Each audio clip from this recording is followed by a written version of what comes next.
Thank you so much for tuning into my show, William Wallace for America. I'm grateful for the time that you're spending with me.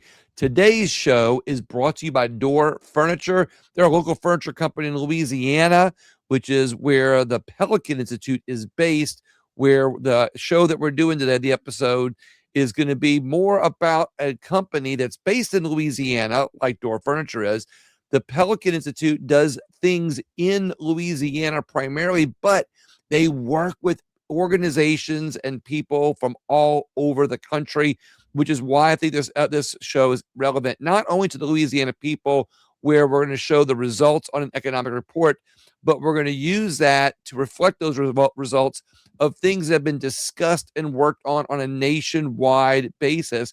With me today, my guest is Vance Ginn, who works at the Pelican Institute, but he also works with lots of conservative-minded think tanks from all over the country. Vance, thank you so much for being on the show today. I really appreciate it.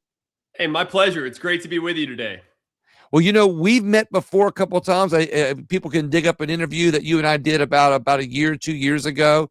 And I got to tell you, every time I have you on, you have really great economic news. But the best part is you're able to tie in results that we see in other states with things that people are working on in the state they might be in. Is there anything you want to kind of parlay from that to get us started? Well, it's always a pleasure to talk with you, William, and I think what I look for is what works well in an economy and what doesn't. What lets people prosper. That's kind of my calling, is let people prosper, and I want to find ways to do more of that and have less poverty. And the more that I find is that's through free market capitalism and getting government out of the way, whether it be in Louisiana or in other states. And so that's what I spend my life's work doing. What I like, what I'm hearing is a lot of people think in terms of local government and federal government. They go, oh, I got my local taxes and I've got my federal taxes. But a lot of people don't realize that think tanks like the Pelican Institute and organizations like yours that work with them, you all look at other cities and other states. You look at what legislation is working in another state, and you kind of look at what the economy is and say, Louisiana, you go, hey, Oregon or Idaho or, Texas has this policy that might fit really well here for you guys in Louisiana. And you kind of connect a lot of dots on a federal, state, and local level. Did I get that right? Yeah, no, you did. And I think also ties into all that is the importance of our system of federalism.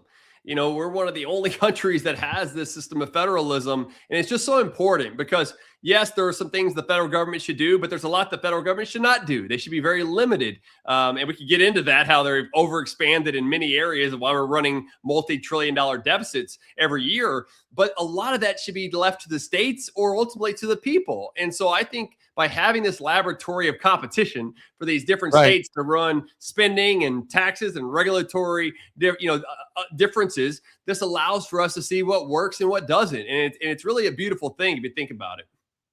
What I like hearing the most is that free market, concept, capitalism. I did a show 2 days ago where I talked about a compassionate conservatism, and the one thing about conservatism is it believes in a free market, believes in capitalism, but what it does the most is when you deregulate and you de-tax people, if that's a good way to put it, you really open up a lot of compassion in the marketplace through raw capitalism. Can you go from where I'm leaving this off with you is, can you show us how compassionate the free market or capitalism can be for the benefit of prosperity for everybody? Yeah, I mean, I think it's really a pillar to having more prosperity and liberty and everything else, because ultimately what free market capitalism does is it ensures private property rights, which are essential for more economic growth and capital accumulation and everything else that grows an economy. But also when you think about the voluntary exchanges that happen in the marketplace, and those people wouldn't exchange if they weren't both benefiting. It's a win-win sort of situation within this free market capitalistic system. It doesn't mean that there's no government. It's not anarchy or something like that. But what it is a limited form of government that preserves liberty, that allows for defense, that allows for some sort of order and protection within society. Also, a justice system that can uphold contracts, which are so important when you have that private property rights. And maybe you have a few public goods here and there. But when you do that, to your point, it also provides for the morality of the people within society to come together, whether or not they have the same morals or not. And what's beautiful about that is that people can work together voluntarily because they both know they're going to benefit from those exchanges, or they won't exchange. And Right. that's something so different compared to the other economic systems that are out there, like socialism, that where you have a top-down approach forcing you to do things versus you having the liberty to do what you want. Do you feel that when government is bigger, when there's more federal regulations, and by the way, I always throw this in that, it's that larger government that has been able to break the veil of the 10th Amendment, which violates the economic freedoms in individual states because of their federal policies. But do you believe that when a government is getting as large as ours has, and federal bureaucracy is, just pages and thousands of pages of regulations, do you feel it becomes harder for the individual to seek their own businesses, or to be able to prosper using capitalism and the free market system? Is it harder for the little guy the bigger government gets? Definitely. Most definitely. Because not only do you have to have the additional cost to pay to go around the regulations or just abide by the regulations, but then you have to deal with the paperwork, and you have to deal with the opportunity cost of doing the paperwork. Means that you can't do something with your business in order to profit. And every business is in business to profit, or they won't be in business very long. And what's important too about the free market capitalistic system is the profit and loss. We oftentimes get stuck on the profit and say, well, it's just for those greedy corporate folks, is what capitalism all about. But capitalism also is important because of the losses that are associated with it, that you don't subsidize those losses or bail them out like socialism tries to do. And Right. when you do that, you weed out the things that are unproductive, the things Right. that are not beneficial and for the prosperity of the people. And that's another beautiful thing about free market capitalism. I love this. So I've got this economic report that I want to go up. I'm pulling up right now on my screen. That talks about, it's the Louisiana economic report. And what I always like to tell my national listeners, when I pull out something about Louisiana, I always say, look, I'm going to tie this into the national economy. I'm going to tie this into what's going on national, kind of like I did a few minutes ago when I said, you kind of look at what works in other states, you bring it to Louisiana, but you also work with other think tanks and other organizations to promote the good ideas to every state on a national level. So I'm looking at this economics report, and we're talking about jobs. Some of the things that Pelican Institute highlights in Louisiana's economic situation, and I'm looking at jobs and job growth. I know that you wrote this report, so I'm going to ask you about that section first. Yeah, sure. And this is something I love doing too, Bill. So, I mean, when you're thinking about how the states compare, it's really important because, again, we need to see what works well and what doesn't. And so, one thing that I like to do in this report, and this report comes out, we usually publish it 2 times a year, in the winter and the summer, and we use the latest data available. So, this data will be from the third quarter of 2025, because at the time when we publish this, we don't have all the information yet for the fourth quarter, and some of that's still coming out. So it's still not available. So this is the latest and greatest that we have available. And what we find is that in the third quarter, Louisiana gained 1,600 net non-farm jobs. So over the last year, for a monthly average of 533 new jobs added per month. But that doesn't necessarily mean anything to us. I mean, yes, that's good. That's helpful for Louisiana. Positive better than negative. Yeah, exactly. But how does that compare with the region and other states? And that's where we take it to the next level and say, okay, Oklahoma added about 25,000 jobs, but that was a 1.4% increase. Louisiana's increase over that period was 0.97%. quarter from one quarter to the next, when you look at Q3 2024 to Q3 of 2025. So less than 1%. So Oklahoma's growing faster. Arkansas is at 1.39, Texas 1.38, Mississippi 1.29. And basically all of them except for Tennessee was a little bit slower at 0.95% and Florida at 0.94. So it was at the bottom of the pack when it consider these other southern neighbors. However, if you look more nationally, it was definitely one of the leaders, the top half of the more job creation in Louisiana compared to a lot of other states. And so I think by looking at this and looking at the percent changes, not just the total number of jobs, really gives you a better picture, because a percent change in Texas employment is going to be a lot different than a percent change in Louisiana, because the populations, the labor forces. I was are going so to much ask you different. how's the population work into that. Yeah, exactly. And so that's why I like to look at these percent changes from one year to the next, which is 0.97% versus looking at the total number, because that doesn't really tell us as much because of the population differences. Yeah, because 533 new jobs a month is not a lot of jobs, but do you guys also take into account Louisiana is primarily a rural state. Hmm. We've got a few big city centers, but I mean it's pretty rural overall. I mean a pretty lots of farmland and lots of swamp, and I mean, do y'all take that into account? Well, Is there is there a handicap in there somewhere?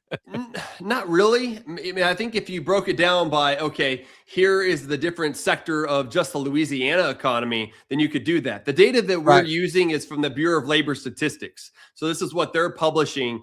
And so I put that in there and get out what the changes are in net non-farm job creation over the last year and so forth. So it doesn't break it down by specific areas. There are data on cities and counties that you can do that, but we didn't do that here. But one thing that's interesting is that you could also move. You can move from eastern Louisiana to western, or if you were in a rural Right. area, you can move to urban. And so in some sense, while it doesn't get all the intricacies of the Louisiana economy within this larger net number, it does give you a good idea of what's happening across the state. What policies can you point to in Louisiana have been implemented are successfully implemented in Louisiana that may have made these positive numbers these numbers go up a little bit? Is there anything you can point to? Yeah, I mean, there's always different trends, but I like to look at the policies and what those implications are. And what I find is that one of the big ones was the tax reform that had happened and was in 2024, right whenever Governor Landry came in, and so that allowed for a flat personal income tax along with a flat corporate income tax. So the combination of those, because before that, right, it was a progressive, whereas your incomes go up, the tax rates go up. So it's a progressive income tax. And the same Right. thing with corporate income taxes. There were 3 brackets. And so it makes it much more complicated and it distorts productivity. However, Mhm. when you flatten those tax rates, that really improves the overall ability for people to earn more and have a better idea of what their tax rates are going to be. And it just incentivizes more productivity and higher wages and more growth, especially in the corporate income tax side as well. So I think when you take both of these into consideration, it allows for there to be more economic growth, which we're going to talk about in a little bit, and personal income growth, which we can also talk about. But that contributes to more investment, more capital accumulation, and more job creation. And so I think that's been a big part of this. The other thing is that occupational licensing reform has been a big part of the Pelican growth, or the Louisiana growth. And that's something that the Right. Pelican Institute that we've been talking about a lot is making sure that we don't put barriers in place for people to getting a job. When you start rolling that stuff back, you start getting these sort of rewards of more job creation. So let's look at that next part of the economics report that you've got where it says gross domestic product. Mhm. How does that play into account? I mean, I know it does, Yeah. but you being the economist, I'm gonna let you connect that on how it affects the job report. Yeah, so GDP, a gross domestic product or gross state product, is just it's a measure of the total economic output within a state. You also have that at the federal level and at the national level, I should say, and things of that nature. But in Louisiana, you think about all the different industries, whether it's the energy industry or the farming industry, whatever industry, professional business services, whatever industry it is, you add all those together, and that is this measure of gross domestic product. And again, you don't want to just look at the total amount of economic output in the state, but you also want to look at the growth rate from one year to the next. And so what I looked at here was in the second quarter of 2025, because the third quarter isn't out yet. There's a lot of delays, especially with the federal shutdowns that happen. Right. That pushed some of this data even further off than normal. But going back to the second quarter, GDP in Louisiana grew by 4%. The only state that grew faster than that within the region was in Texas at 6.8%, but it was faster in Oklahoma, Florida, and so forth. And in fact, Arkansas contracted by 1.1%, and Mississippi contracted by 0.9% in the second quarter of 2025. And so I think this really highlights the economic benefits that have happened from pro-growth reform, especially in the tax code in Louisiana, compared to these other states. And so it's all relative, right? If you get changes at the margin, where do I want to open a business? Well, I might want to go to Texas because there's no personal income tax. But hey, Louisiana's got a great workforce and great opportunities there too. And they're coming up with ways to lower taxes and flatten them. So to me, that would be better, if I'm a business owner, that'd be better than going to places like Arkansas or Mississippi in this case. And so these sort of data indicate that. So why do you think that the Louisiana gross domestic product increased? I mean, it's like we're like right behind Texas, and I mean, and ahead of Florida, and even ahead of Tennessee. Why do you think that went up? Well, I think a big part of that was the energy sector has really expanded a lot and will continue to, because there's now more certainty in the economy. I mean, one of the benefits of President Trump coming in to office in January 2025 is more of a deregulatory agenda. I worked in the first Trump administration as a chief economist for the Office of Management and Budget, and that was something we were pushing hard on each and every year. So I was glad to see that come in and really unleash a lot of the energy potential in Louisiana and really across the country. And so that was a major part of the expansion. Hopefully that will continue. But when you also look at professional and business services, healthcare, some of these other areas of the economy, those areas were also expanding. So what I'm hopeful for is, look, Louisiana's been kind of in a rut for a while. And it's one of those areas where it has all this stuff that's going for with the Mississippi and, culture and everything, great food, all this great stuff. But it's been held back, I believe, by the amount of public policy of raising taxes, having too much government spending and too much regulation. And when you start to unwind that, you get more of the free market capitalism that we talked about earlier to really unleash that economic potential. And I think that's what we're starting to see. I'm really enjoying hearing this, because when I look at these economic numbers and I look at that, Louisiana was still able to outpace a lot of these southern states, and I'm hearing about how much potential the little engine that could has in here. It just shows how powerful legislation that Pelican Institute has been working on, and how powerful the legislation that you've been working on with other states and other organizations can be when it comes to magnifying those economic numbers, which is why I think everybody, around needs to pay more attention to this. So personal income, let's talk about that. That looks like a lot of those things have gone up too. Now in Louisiana, personal income has outpaced all of these southern states around us. Can we talk about that a little bit? Yeah, definitely. What has done that, I'll ask. But yeah, so personal income growth, just kind of explain a little bit of the difference between personal income and GDP. GDP is the economic output of all the businesses in different areas of the economy, whereas personal income is like what you're receiving in income, right? And so that includes like transfer payments of different types of welfare programs, corporations, what their income is. And so they oftentimes will be pretty close together, but from one quarter to the next, there can be some differences. And so when we look at GDP, we could saw that it was at 4% growth. Well, personal income growth was 6.8% in the second quarter of 2025, and well above most all the other states. Florida was close, 6.7. But I think what's driving that is going back again to these tax reforms that have taken place in Louisiana. It keeps more money in people's pocket. And whenever that happens, you get a more incentive to be more productive and grow the economy and therefore have more money in their pockets. And so I think that was a big explanation for why Louisiana led the South, and in fact had one of the highest in the country. The output, or the personal income across the nation increased by 5.5%. So that's pretty robust, but Louisiana was even much, well above that. So I think that's a huge part of the indication of more economic growth, not only today, but in the future. Because if people have more income today, then they'll save, they'll consume, Right. and that savings turns into investment in longer term economic growth. So that's why I'm also optimistic, not only about this one quarter, but in the future. Maybe you said this, but you're smarter than me on this. That personal income, is that pre-tax dollars or is it after-tax dollars?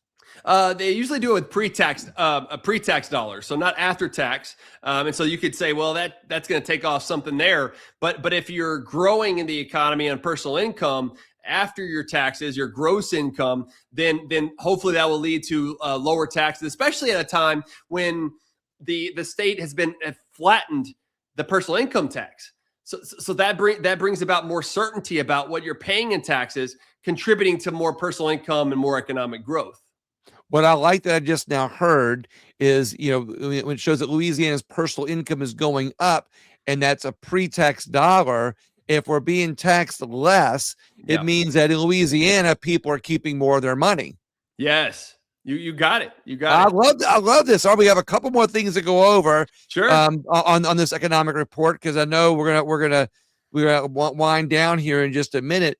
Looks like state tax competitiveness. We're looking at 31st. I'll let you explain the 31st, the 15th, the 50th, and the 22nd numbers. Yeah, so the Tax Foundation, which is a nonpartisan group out of DC, they look at different measures of tax competitiveness. And so you look at corporate income taxes, sales taxes, property taxes, unemployment insurance, and there's a couple other measures that are in there. But basically what they do is they say, okay, what are the different rates? What are the burdens in each one of these states? And then they rank them based on that. And so as a state for the whole, when you look at the total tax burden, Louisiana ranks 31st, which says at the bottom of the pack, the bottom half. And that's unfortunate, and I hope it improves. But one thing that's been interesting here, though, Bill, is that's an improvement of 6 places in 1 year. It's the biggest move Louisiana's ever had. And so that's a move in the right direction, which goes back to our conversation earlier of the importance of that tax reform that was done. And then you think about, okay, well, which taxes were changing?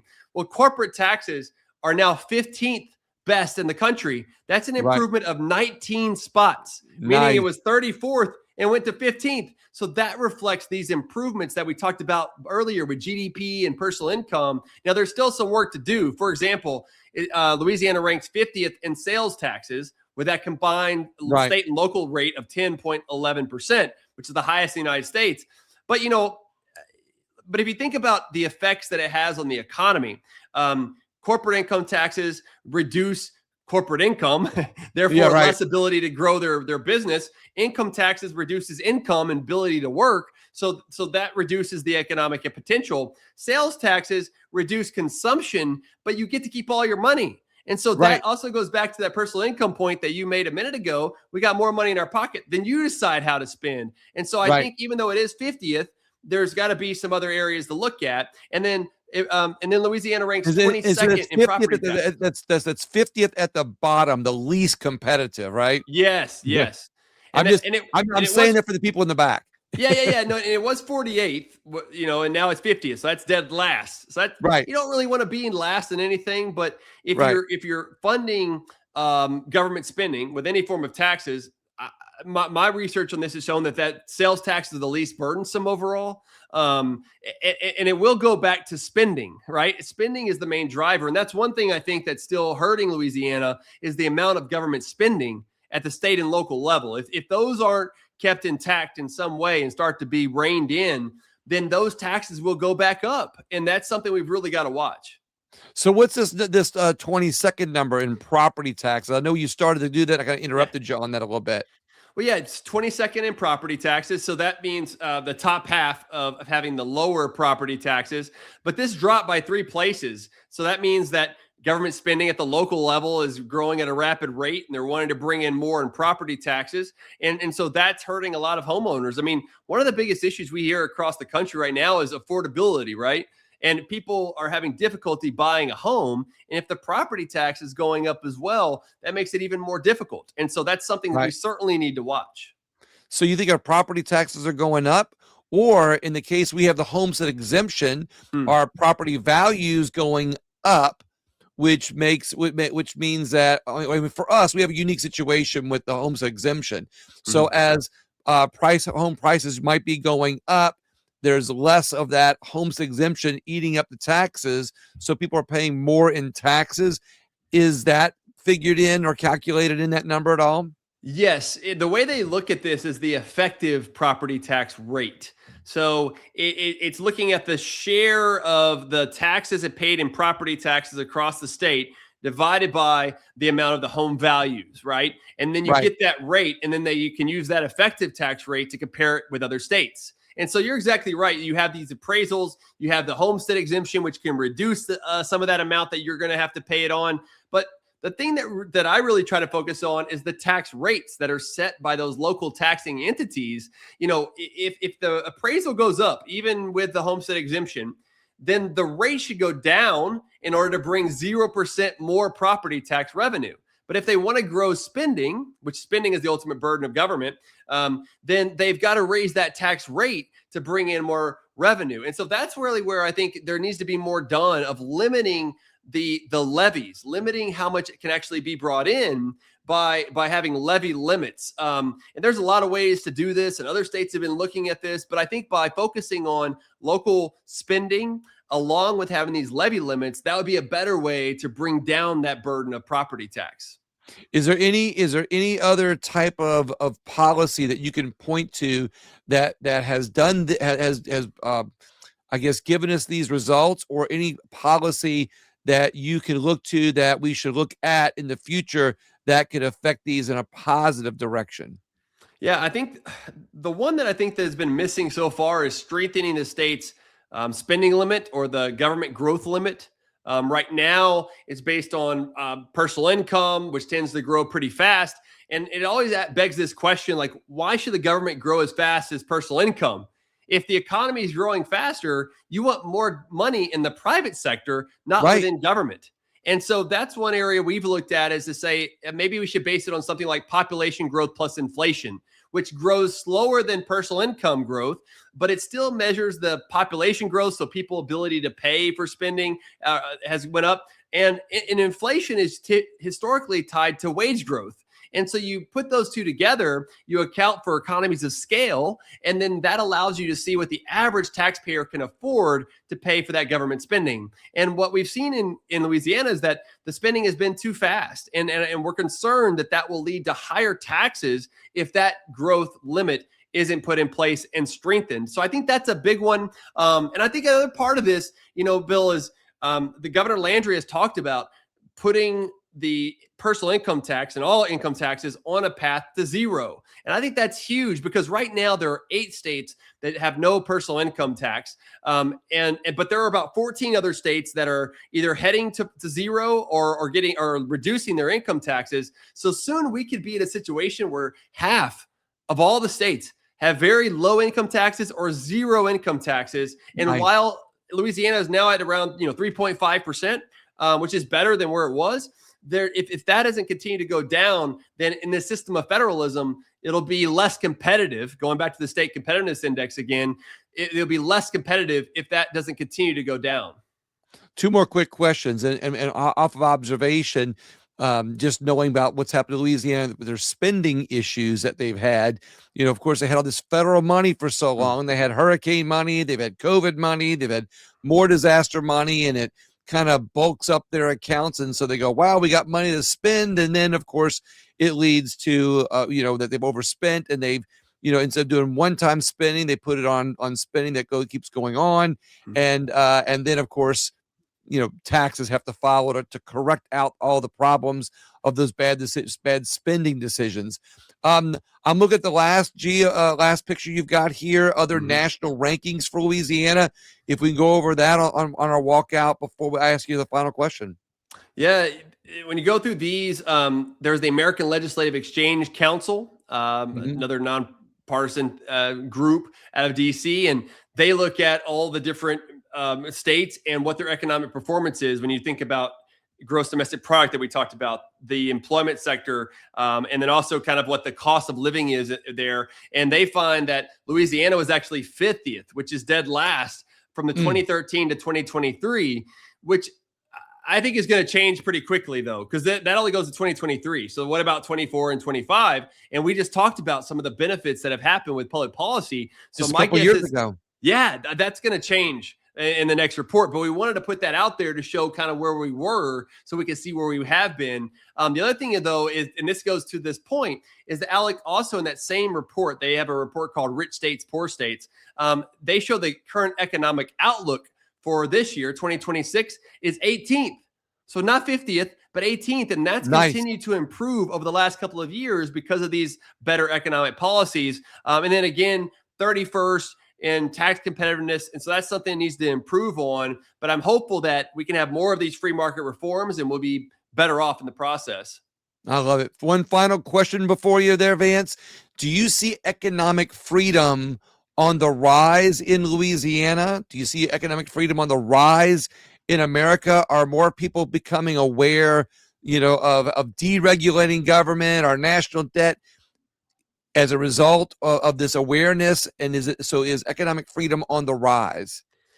That's a great question. The typical economist answer is it depends, Right, right? right. But I think what I would say is Louisiana's economic freedom is on the rise. I think there is a big push when you look at school choice, when you look at deregulation, the energy sector. There's just the tax reform that we just talked about. I think that indicates economic freedom. At the federal level, I think that there are some major concerns. The amount of government spending and deficits are a concern for me. The higher inflationary pressures that have been around for a long time, where people just haven't been able to keep up from the Biden inflation time, right? And the amount of tax increases that it could happen in the future if we're going to pay for Social Security and Medicare. Those are something that really worry me, along with some of the protectionism that's happening. I mean, I'm a free market capitalist, and so I want as much open trade as possible. I think what we could do instead of tariffs and other things is to look internally. What can we do to bring down the cost of doing business in America? And President Trump is doing some of that with deregulation, with the One Big Beautiful Bill last year. But I still think there's a lot more that could be done to put us on a more competitive playing field here at home than trying to cast everyone out with different taxes on imports in the process.